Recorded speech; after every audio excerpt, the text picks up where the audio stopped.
কথা বলছিলাম রবীন্দ্রদেবের সঙ্গে। তারা জানালেন যে 11টার সময় আগামীকাল বিধানসভায় নিয়ে যাওয়া হবে বুদ্ধদেব ভট্টাচার্যের দেহ। আপনি কি বলবেন? আপনাদের মুখ্যমন্ত্রী দায়িত্ব দিয়ে গেছেন, ওখান থেকে রবীন্দ্রদেব বলছেন যে ওনারা কথা বলেছেন বাড়ির লোকের সঙ্গে যে আগামীকাল 11টার সময় বিধানসভায় নিয়ে যাওয়া হবে, তারপর আলিমুদ্দিন নিয়ে যাওয়া হবে, কিন্তু নন্দন বা রবীন্দ্র সদনে নিয়ে যাওয়ার এখনো কোনো পরিকল্পনা নেই। সেটা আমাদের মুখ্যমন্ত্রী স্পষ্ট বলে গেছেন যে পার্টির সাথে বাড়ির সাথে কথা বলে যে সিদ্ধান্ত হবে সেটাই হবে।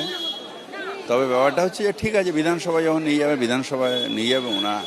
ওনার সাথে আমিও তো মেম্বার ছিলাম বিধানসভার, সুতরাং একটা তো আছেই, এবং যেটা বাড়ি ঠিক করবে সেটাই হবে। রাষ্ট্রীয় মর্যাদায় শেষকৃত্যের কথা বলছি, দেখা যাক, সেটা পুলিশ কমিশনারের সাথে কথা বলে জানাতে হবে। তবে আমরা সব রকমভাবে যা বাড়ির লোক বলবে, ওই রবীন্দ্রার সাথে কথা হয়েছে, উনি পার্টির থেকে কথা বলে যেরকম জানাবেন আমরা করব। আমি শুধু এইটুকু বলবো, আমাদের রাজ্যের মাননীয় মুখ্যমন্ত্রী তিনি সবটাই বলেছেন। আমাদের রাজ্যের প্রাক্তন মুখ্যমন্ত্রী, আমরা অত্যন্ত গভীরভাবে শোকাহত। আমি ওনার পরিবারের সঙ্গে সবার সঙ্গে কথা বললাম, মাননীয় মুখ্যমন্ত্রী দায়িত্ব দিয়ে গেছেন। আমরা এখানে রয়েছি, একটু পরেই এখান থেকে বডি পিস ওয়ার্ল্ডে নিয়ে যাওয়া হবে। তারপরে কালকে সকালবেলা থেকে ওনাদের দলীয় কার্যালয় আলিমুদ্দিন স্ট্রিটে থাকবেন। ওনারা যেটা জানিয়েছেন, মাননীয় মুখ্যমন্ত্রী যে প্রস্তাব দিয়েছেন রবীন্দ্র সদনে রাখার, সেই ব্যাপারে ওনারা দলগতভাবে সিদ্ধান্ত নিয়ে আমাদের জানাবেন। দীর্ঘদিন তিনি অসুস্থ ছিলেন, তাও এই জীবনযুদ্ধে ছিলেন, লড়ছিলেন, চিকিৎসকরা চেষ্টা করছিলেন। আজকে সকালে হঠাৎই তার এই সময় অসুস্থতা জীবনে যেরকম স্বাভাবিক যা ছিল রুটিন, সে মতোই সকালে হঠাৎ করে অসুস্থ হন। চিকিৎসকরা আসেন, চিকিৎসকরা চেষ্টা করেন, কিন্তু শেষ রক্ষা করতে পারেননি। তার প্রয়াত হওয়ার খবরটা সবার কাছে খুবই শোকাবহ এবং দুঃখজনক।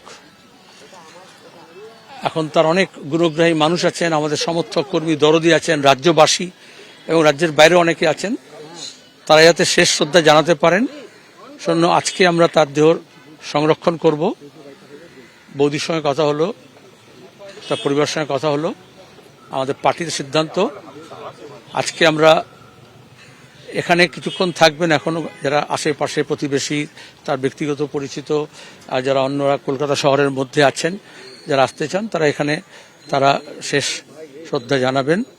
এবং তারপরে আমরা আজকে বিকেল দুপুর 12:30টার সময় এখান থেকে নিয়ে গিয়ে সেটা সংরক্ষণ করা হবে। আগামীকাল সকালে 10:30 নাগাদ আমরা আলিমুদ্দিন স্ট্রিটে, 31 নম্বর আলিমুদ্দিন স্ট্রিট পার্টির রাজ্য দপ্তরে তার মরদেহ শায়িত থাকবে সর্বসাধারণের জন্য।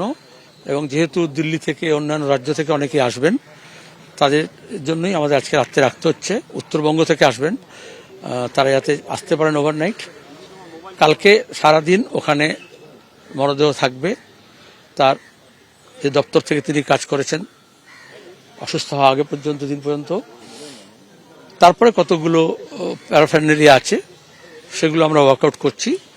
কালকে বিকেলে 4টে নাগাদ শেষ যাত্রা হবে প্রয়াত কমরেড বুদ্ধ ভট্টাচার্যের মরদেহ নিয়ে। ওনার দেহ দান করা ছিল, আমরা যোগাযোগ করছি। তার শেষ ইচ্ছা অনুযায়ী তা আমরা সেই দেহটা চিকিৎসা স্বাস্থ্যের গবেষণার জন্য তুলে দেবো তাদের হাতে। শেষ যাত্রা বললাম কালকে বিকেল 4টার সময় আলিমুদ্দিন স্ট্রিট থেকে। আমরা এটুকু বলবো, তার পরিবার, পার্টি, আমরা চেষ্টা করেছি, চিকিৎসকরা চেষ্টা করেছেন, গোটা রাজ্যের শুভানুদ্দায়ী মানুষজনের চেষ্টা ছিল, তাদের শুভেচ্ছা ছিল। তিনি এতদিন জীবনযুদ্ধে ছিলেন, কিন্তু শেষ পর্যন্ত শেষ রক্ষা করা যায়নি, এটুকু বলতে পারি। তার অবদান, তার কাজকর্ম, তার সততা, তার নিষ্ঠা, তার ভূমিকা রাজনৈতিক নেতা হিসেবে, যুব আন্দোলনের নেতা হিসেবে, রাজ্যের প্রশাসক হিসেবে, জনপ্রতিনিধি হিসেবে, একজন মানবদরদী মন নিয়ে, একজন নিষ্কলঙ্ক, নিষ্পাপ, সৎ নেতা হিসেবে আমাদের মধ্যে অমর থাকবে।